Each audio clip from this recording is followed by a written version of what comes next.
Hola, ¿qué tal? Le damos la más cordial bienvenida a este espacio de información del mundo de los negocios de la Facultad de Contaduría y Administración de la Universidad Autónoma de Sinaloa, a quienes nos sintonizan por el 96.9 FM y 1150 DM.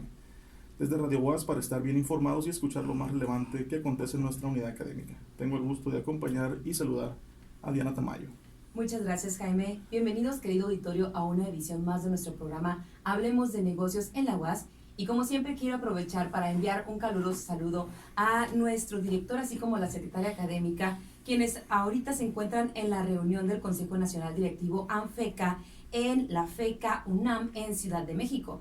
Nuestro director, el maestro en ciencias, Víctor Manuel Misquis Reyes, es el director regional de la Zona 1 ANFECA. Un saludo para todos ustedes, empresarios, emprendedores y toda la comunidad universitaria que nos está escuchando el día de hoy. Pues hoy, como cada programa, tenemos un invitado especial que nos hablará del tema de los emprendedores y el desarrollo de México. Me refiero al maestro en ciencias Héctor Melesio Cuenojeda. Buenas tardes, maestro. Buenas tardes Jaime, buenas tardes Diana, buenas tardes a todos los radioescuchas, porque no sé, bueno, nos están viendo también a través de las redes sociales. Un abrazo cariñoso para todas y todos. Bueno, ahí está el saludo del maestro Cuen y si nos da el tiempo detallaremos información y actividades de nuestra facultad.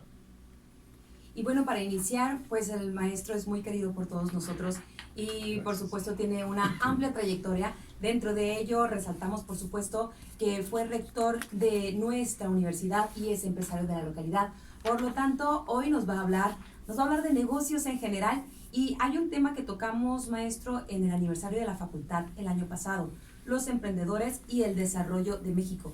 Entonces, quisiera si pudiéramos partir desde esa perspectiva. ¿Qué nos puede hablar acerca de las condiciones actuales del país y cuál es el papel de los emprendedores? Bueno, estamos pasando por problemas serios en el país.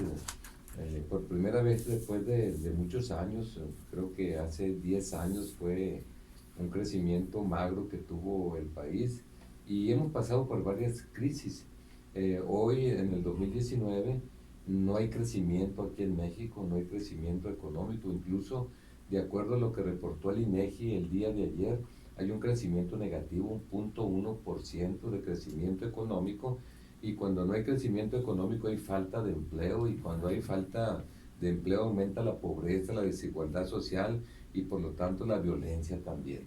De tal manera que se le tiene que apostar más al desarrollo, al crecimiento económico para generar mucho empleo. Y cuando hablamos de empleo, Diana, pues hablamos de los negocios, del emprendedurismo, hablamos de que los jóvenes egresados realmente tengan la oportunidad de insertarse con éxito en el mundo laboral, que no ha sido nada fácil, puesto que hay más de 1.200.000 jóvenes que se están integrando a la población económicamente activa, y en México a lo sumo son alrededor de 600.000 empleos los que se están generando. Y bueno, en este año anterior fueron mucho menos todavía. Eso significa que los jóvenes que no están estudiando ni están trabajando están aumentando, a pesar de una serie de programas que se están echando a andar de parte del gobierno federal. Yo soy de los que piensan que si no hay crecimiento económico, difícilmente puede haber desarrollo. Por supuesto, y aparte si está disminuyendo entonces las oportunidades de empleo, pues se ve complejo el panorama. Sí, definitivamente. Lo que acabo de comentar, bueno, ahí está. Y aquí en México el principal problema que se ha presentado es por la incertidumbre que existe para los inversionistas. El problema que se ha presentado es que no existe un real Estado de derecho.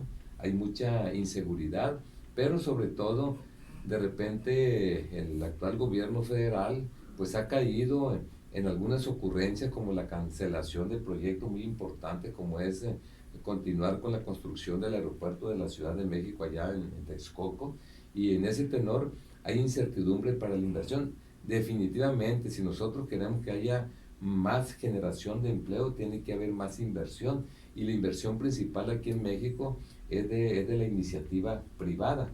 En este momento están invirtiendo alrededor del 18% del Producto Interno Bruto de México y la inversión pública apenas llega a un 2%. Si nosotros queremos tener más crecimiento y sobre todo el compromiso que hizo el señor presidente de la República en llegar a un 4%, se necesita llegar entre la suma de la inversión pública y la inversión privada alrededor del 25% del Producto Interno Bruto. Si no hay esto, vamos a continuar con problemas de crecimiento económico con todas las secuelas que acabamos de comentar.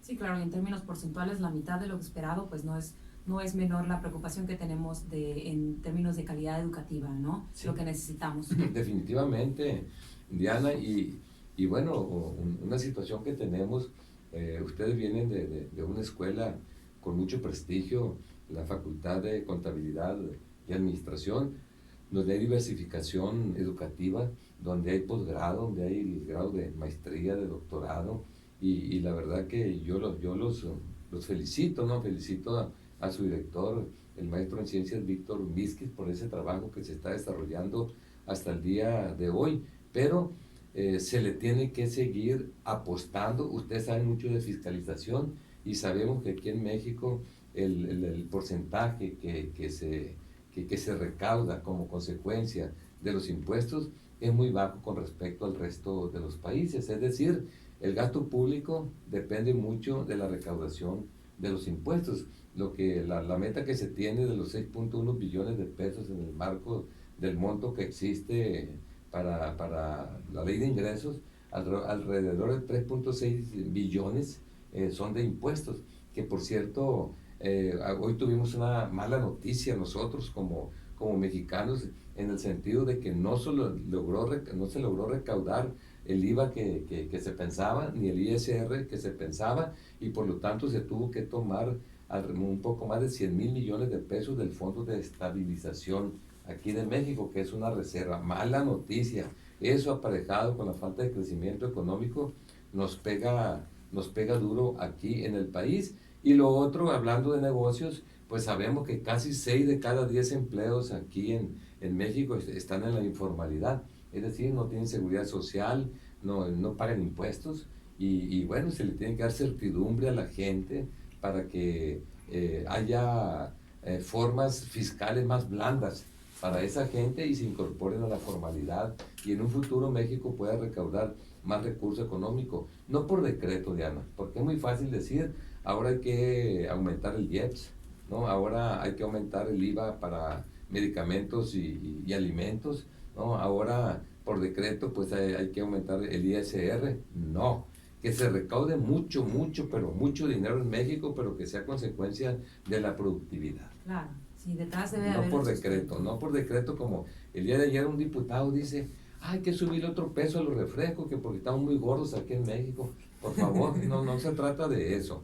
No, aquí no va a disminuir el sobrepeso y la obesidad en México aumentándole 5, 6, 7 pesos. Al rato vamos a pensar que va a ser hasta ilegal y va a haber contrabando de refrescos, que quieren legalizar la marihuana y bueno, ahorita pues ya quieren volver pecaminoso también lo que son las bebidas azucaradas. No ese es el camino, creo que el camino es confianza sobre todo.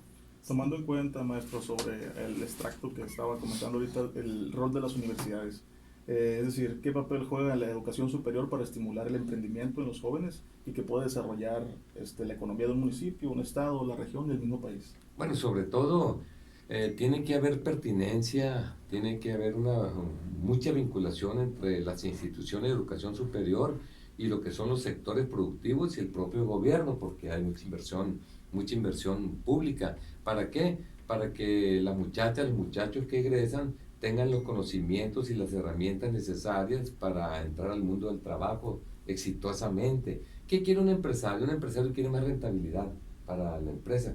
Yo he sido empresario, tengo 42 años como empresario.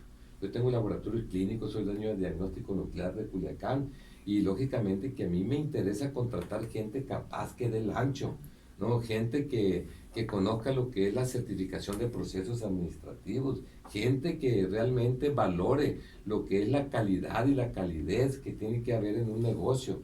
Y en ese tenor, las universidades tienen que preparar gente acorde a las necesidades del mercado, que haya pertinencia. Eso es algo fundamental. Sin embargo, aquí en México tenemos problemas serios en ese tenor. ¿Por qué? Porque no hay planeación en la educación superior. No hay planeación de lo que se necesita allá afuera, generarlo aquí adentro. No hay esa planeación. ¿Por qué? Porque México ha tenido problemas serios en el sistema educativo mexicano y esto inicia desde la educación básica.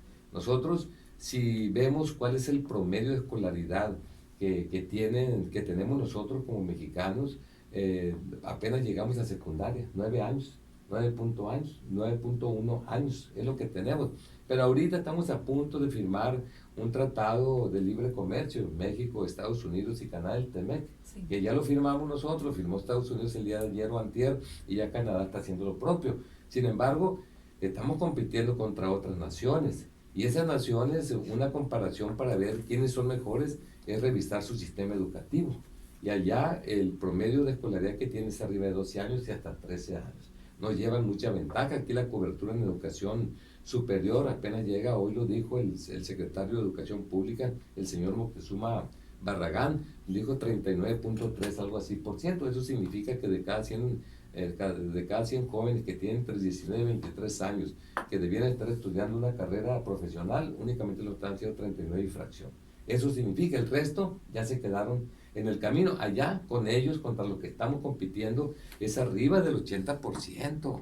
Nos llevan mucha ventaja. Yo una vez me asusté cuando vi, hace algunos años, en una organización mundial de la propiedad intelectual, donde vi el número de patentes de nosotros como mexicanos, 280 en este año, así decía. Íbamos a Brasil, más del doble, casi 600. Pero íbamos de repente a Japón, 60,000. ¿No? Íbamos a Estados Unidos, ¿no? 65,000.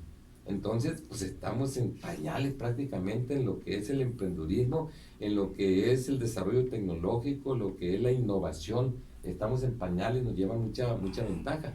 ¿Qué tenemos que hacer? No nos hagamos tontos. Tenemos que fortalecer el sistema educativo mexicano, cumplir con la ley de ciencia y tecnología, que hay que invertir cuando menos el 1% del Producto Interno Bruto en lo que es investigación y desarrollo. ¿Cuánto se invierte? Menos del 0.5%.